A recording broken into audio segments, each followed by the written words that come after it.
I am Ankita. Welcome to my YouTube channel. दोस्तों, आज इस वीडियो में हम ये डिस्कशन करेंगे कि linear combination of equation in system. दोस्तों, हम देखेंगे कि ये लीनियर कॉम्बिनेशन क्या है। Linear combination of the equations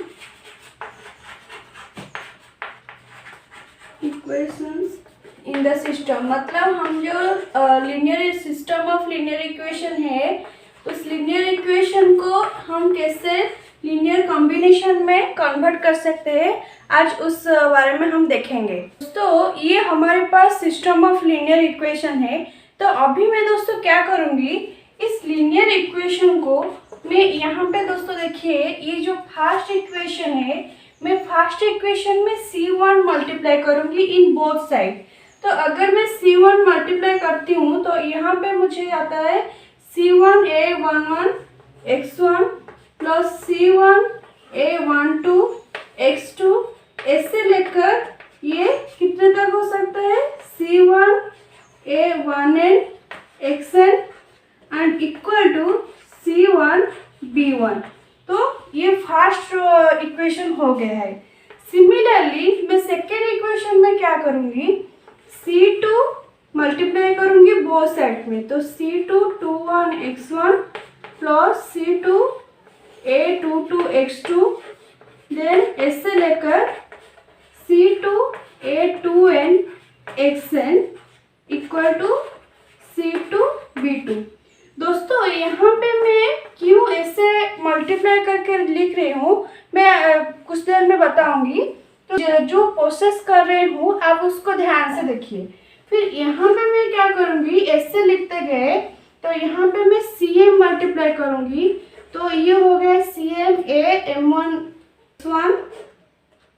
plus CaAm2 x2, ऐसे लेकर CmAmn xn equal to CmBm। तो दोस्तों देखिए, हमारे पास अभी एक new system of linear equation आ गया है। तो इस new system of linear equation को मैं क्या करूँगी, मैं अभी ऐड कर दूँगी। तो ऐड हम किस तरह करते हैं, लेफ्ट साइड में लेफ्ट साइड को ऐड करेंगे, फिर राइट साइड में जो है राइट साइड को ऐड करके जाएंगे। तो दोस्तों यहाँ पे देखिए, जब भी मैं ऐड करूँगी तो यहाँ पे ये जो मुझे मिलेंगे, यहाँ पे कॉमन क्या है, यहाँ पे कॉमन है x1। तो मैं क्या करूँगी, वो x1 को साइड में रखकर उसको मैं किस तरह लिख सकती हूँ, ये देखिए, यहाँ पे देखिए कॉमन क्या है, यहाँ पे x1 है, यहाँ पे भी x1 है, यहाँ पे भी x1 है। इसको मैं क्या कर रही हूँ, इसको मैं ऐड कर रही हूँ। तो ऐड करूँगी तो मैं किस तरह लिख सकती हूँ, C1a11 प्लस C2a21, ऐसे लिखते गए तो CmAm1 इंटू x1। तो दोस्तों, मुझे ये जो न्यू सिस्टम मिला है या न्यू इक्वेशन मुझे मिल रहा है, उसकी ये फर्स्ट टर्म है। फिर उसके बाद मैं एडिशन दूंगी। फिर सेकेंड में देखिए दोस्तों, अगर इसको मैं ऐड करती हूँ तो यहाँ पे मुझे क्या मिलता है, यहाँ पे x2 कॉमन है, तो इसको मैं इस तरह लिख सकती हूँ C1a12 प्लस C2a22 प्लस ऐसे लेकर CmAm2 इंटू x2। तो इसको मैं ऐसे x2 लिख सकती हूँ। फिर ऐसे अगर एडिशन हम करके गए तो लास्ट टर्म मुझे क्या मिलेंगे, लास्ट टर्म में देखिए दोस्तों, यहाँ पे xn कॉमन है। तो फर्स्ट क्या आएंगे, C1a11 a1n C1a1n plus C2a2n plus CmAmn। तो यहाँ पे दोस्तों देखिए, मुझे लेफ्ट हैंड साइड मिल गया है। राइट हैंड साइड में क्या होगा, राइट हैंड साइड में फर्स्ट क्या है, C1b1 प्लस C2b2, ऐसे लेकर प्लस CmBm। दोस्तों अभी आप ये देखिए, ये ब्लैक बोर्ड छोटा है इसलिए मैं इस तरह लिख रही हूँ, लेकिन अगर इसको आप नोट में लिखोगे तो मुझे सिर्फ ये एक इक्वेशन ही मिलेंगे। मतलब ये हमारे पास जो सिस्टम ऑफ लीनियर इक्वेशन थे वहाँ पे m इक्वेशन थे, तो वो इक्वेशन को मैं इस तरह कन्वर्ट कर रही हूँ कि मुझे सिर्फ एक ही इक्वेशन मिल रहा है। तो दोस्तों इसको मैं क्या करूँगी और सिंप्लीफाई कर लूँगी। इसको मैं सिर्फ ऐसे लिखती हूँ। ये जो कांस्टेंट टर्म्स है ना दोस्तों, ये कांस्टेंट टर्म्स क्या क्यों है दोस्तों, हम जो ए आई जे लिए थे वो भी एक स्केलर है, एंड यहाँ पे जो C1 C2 up to Cm ले रहे हैं वो भी एक स्केलर है। तो अगर अब एक स्केलर को हम एडिशन करें या मल्टीप्लिकेशन करें तो वो भी एक हमको स्केलर ही देगा। तो इस स्केलर में क्या करूँगी और एक नाम दे देती हूँ। सपोज ये मुझे K1, इसका वैल्यू क्या है, इसका वैल्यू K1 है, इसका वैल्यू K2 है, अप टू इसका वैल्यू K। मैं क्या करूँगी, K1 x1 plus K2 x2 ऐसे लेकर plus Kn xn equal to, दोस्तों ये जो हमारे पास राइट हैंड साइड में है ना उसको सपोज मैं एक नाम दे देती हूँ P, तो यहाँ पे मुझे P मिलेंगे। तो दोस्तों ये देखिए, ये जो हमारे पास न्यू इक्वेशन मिला है, इस न्यू इक्वेशन को हम बोलेंगे the linear combination of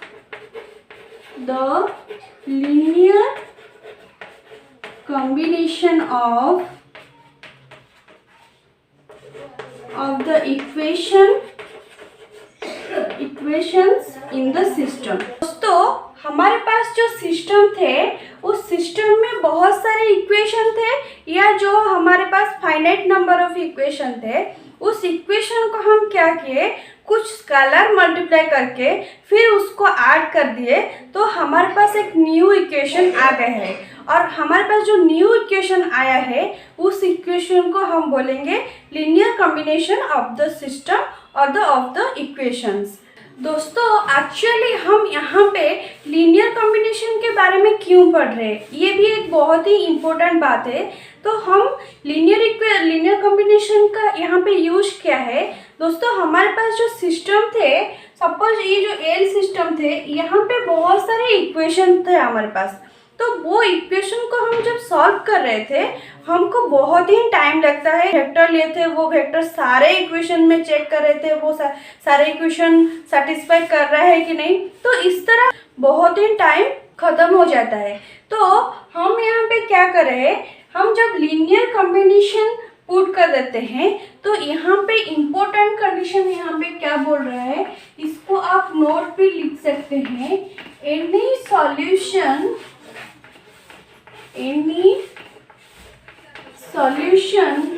of the system is also a solution of the linear combination। Suppose इस कॉम्बिनेशन को मैं L1 दे देती हूँ, तो सॉल्यूशन ऑफ L1। तो दोस्तों यहाँ पे हमको देखिए कितना इजी हो गया है। अगर सिर्फ हमारे पास ये एक ही इक्वेशन होगा तो इस एक ही इक्वेशन का अगर हम सॉल्यूशन फाइंड आउट कर लेंगे तो हमारे पास सारे सिस्टम सॉल्यूशन हम मिल जाएंगे। दोस्तों अभी हम एक एग्जाम्पल देखते हैं एंड इस एग्जाम्पल में चेक करेंगे एक्चुअली हम जो बोल रहे थे कि लीनियर कॉम्बिनेशन के थ्रू हम सॉल्यूशन फाइंड आउट कर सकते हैं, ये हो रहा है कि नहीं हम चेक करेंगे। दोस्तों इस एग्जाम्पल को देखिए, ये एग्जाम्पल मैं ऑलरेडी कर चुकी हूँ एक वीडियो में, अगर आप देखना चाहते हैं प्लेलिस्ट में जाकर देख सकते हैं। तो दोस्तों मैं क्या करूँगी, यहाँ पे फर्स्ट इक्वेशन को L1, सेकेंड इक्वेशन को L2 एंड थर्ड इक्वेशन को L3 ले रही हूँ। तो वहाँ पे मैं दोस्तों एक वेक्टर ली थी, वो क्या थी, u vector is equal to -8 6 1 1। तो इस वेक्टर को लेकर मैं चेक की थी एक्चुअली ये एक सॉल्यूशन हो रहा है कि नहीं, मतलब ये जो हमारे पास सिस्टम ऑफ लीनियर इक्वेशन है, इस लीनियर इक्वेशन को सारे इक्वेशन को वो सेटिस्फाई कर रहा है कि नहीं। तो दोस्तों यहाँ पे मैं क्या करूँगी, जो लीनियर कॉम्बिनेशन है ना उसको मैं दिखाऊंगी। तो लीनियर कॉम्बिनेशन में क्या करूँगी, कुछ स्केलर मल्टीप्लाई करूँगी, फिर से सारे इक्वेशन को ऐड करूँगी। तो मैं यहाँ पे क्या कर रही हूँ, फर्स्ट इक्वेशन में मैं 3 मल्टीप्लाई करूँगी। तो मुझे क्या मिलेंगे दोस्तों, आप मुझे बताइए यहाँ पे मैं क्या लिखूँगी। तो पहले ये क्या हो जाएगा, 3x1 plus 3x2, this is 12x3 plus 9x4 equal to 15। तो दोस्तों मुझे फर्स्ट इक्वेशन मिल गया है। सेकेंड में मैं क्या करूँगी, -2 मल्टीप्लाई करूँगी सेकेंड इक्वेशन में। तो मुझे यहाँ पे क्या मिलेंगे बताइए, -4x1 -6x2 -2x3 plus 4x4 equal to -2। Then दोस्तों थर्ड इक्वेशन में मैं क्या करूँगी, 4 मल्टीप्लाई करूँगी। तो यहाँ पे मैं 4 मल्टीप्लाई करूँगी तो मुझे क्या मिलेंगे, 4x1 plus 8x2 minus 20x3 plus 16x4 and this is 12। तो दोस्तों इसको मैं क्या करूँगी, सारे इक्वेशन को मैं ऐड कर लूँगी। तो जब भी मैं इसको ऐड करूँगी तो दोस्तों देखिए मैं कंपोनेंट वाइज ऐड करूँगी। तो दोस्तों यहाँ पे देखिए -4x1 एंड +4x1 है, तो ये कैंसिल हो जाएंगे, मुझे क्या मिलेंगे 3x1। फिर उसके बाद दोस्तों प्लस 5x2 -10x3 एंड ये मुझे मिल गया है 29x4 and this is equal to 25। तो दोस्तों मुझे देखिए यहाँ पे जो 3 इक्वेशन थे वो 3 इक्वेशन को मैं लीनियर कॉम्बिनेशन के कैसे कन्वर्ट कर रही हूँ। तो हमारे पास ये जो एक इक्वेशन मिल रहा है ये हमारे पास क्या है, लीनियर कॉम्बिनेशन ऑफ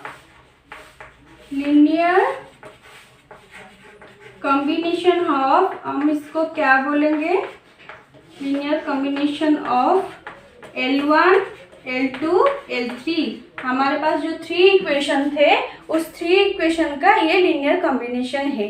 दोस्तों अगर हमारे पास 3 से ज़्यादा भी इक्वेशन हो तो हम इसको इस तरह लिख सकते हैं। तो दोस्तों अभी हम चेक करेंगे कि एक्चुअली ये हो रहा है कि नहीं। दोस्तों यहाँ पे देखिए यू वेक्टर जो है, मैं वो वीडियो में बताई थी कि यू वेक्टर एक सॉल्यूशन है इस सिस्टम ऑफ लीनियर इक्वेशन की, ठीक है। तो अभी हम ये चेक करेंगे कि इस इक्वेशन के वो सॉल्यूशन हो रहा है कि नहीं, मतलब वो वेक्टर इस इक्वेशन को सैटिस्फाई कर रहा है कि नहीं। तो हम क्या करेंगे, यहाँ पे देखिए मैं क्या करूँगी, पहले LHS लूँगी। LHS में क्या है 3x1। दोस्तों यहाँ पे मैं फिर से नहीं लिख रही हूँ, डायरेक्ट मैं पुट कर रही हूँ। तो यहाँ पे मैं और एक बार कह देती हूँ, ये क्या है x1 x2 x3 एंड ये x4 है, मतलब x1 is equal to 8, x2 is equal to 6, x3 is equal to 1 and x4 is equal to 1। तो दोस्तों मैं वैल्यू पुट करूँगी direct, 3 into -8 plus 5 into 6 -10 into 1 then plus 29 into 1। तो दोस्तों यहाँ पे मैं चेक करूँगी ये हो रहा है कि नहीं। तो दिस इज -24 प्लस 30 -10 प्लस 29।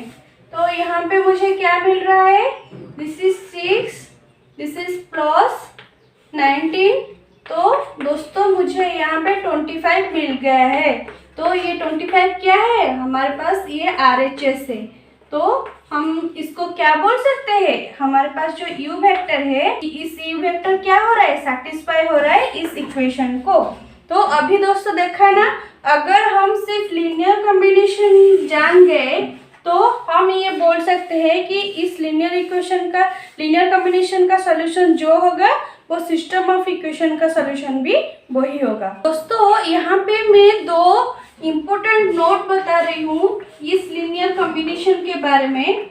तो फर्स्ट नोट क्या बोल रहा है, टू सिस्टम, हमारे पास अगर टू सिस्टम है हैज सेम सॉल्यूशन, अगर दो सिस्टम के पास सेम सॉल्यूशन है, कैसे होगा, if and only if each equation in a system is a linear combination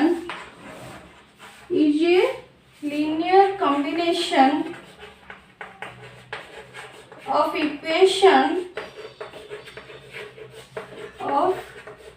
equations of another system। दोस्तों इस पॉइंट का मतलब क्या है, हमारे पास दो सिस्टम है, उस दो सिस्टम का सॉल्यूशन कब सेम हो सकता है, जब एक सिस्टम का इक्वेशन अनदर सिस्टम के लीनियर कॉम्बिनेशन के साथ सेम हो। कंडीशन हमको क्या बोल रहा है, to system of linear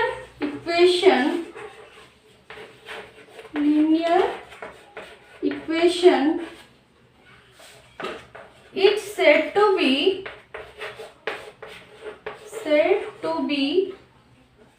equivalent।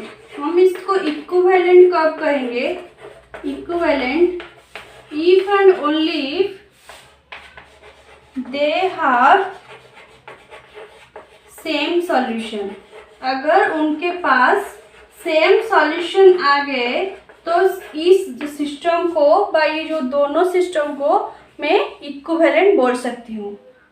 दोस्तों यहाँ पे linear equation and linear combination ये दोनों बात अलग अलग है, तो आप इस बात को लेकर कभी कंफ्यूज नहीं होंगे। सपोज अगर कंफ्यूज हो रहा है आपको तो मैं आपको एक ट्रिक देती हूँ। सपोज आप कुछ फूड के आइटम बना रहे हैं तो वहाँ पे जो इंग्रेडिएंट्स है वो इंग्रेडिएंट्स लीनियर इक्वेशन है, एंड उस इंग्रेडिएंट्स को यूज करके हम जब एक आइटम बना लेते हैं तो आइटम को हम लीनियर कॉम्बिनेशन बोलेंगे। दोस्तों ये थी linear combination of the equation in the system. अगर आपको इस वीडियो में कुछ डाउट है तो प्लीज़ आप कमेंट कीजिए, एंड अगर आपको ये वीडियो पसंद आए तो लाइक एंड शेयर जरूर करना, and subscribe to my channel for more updates. Thanks for watching.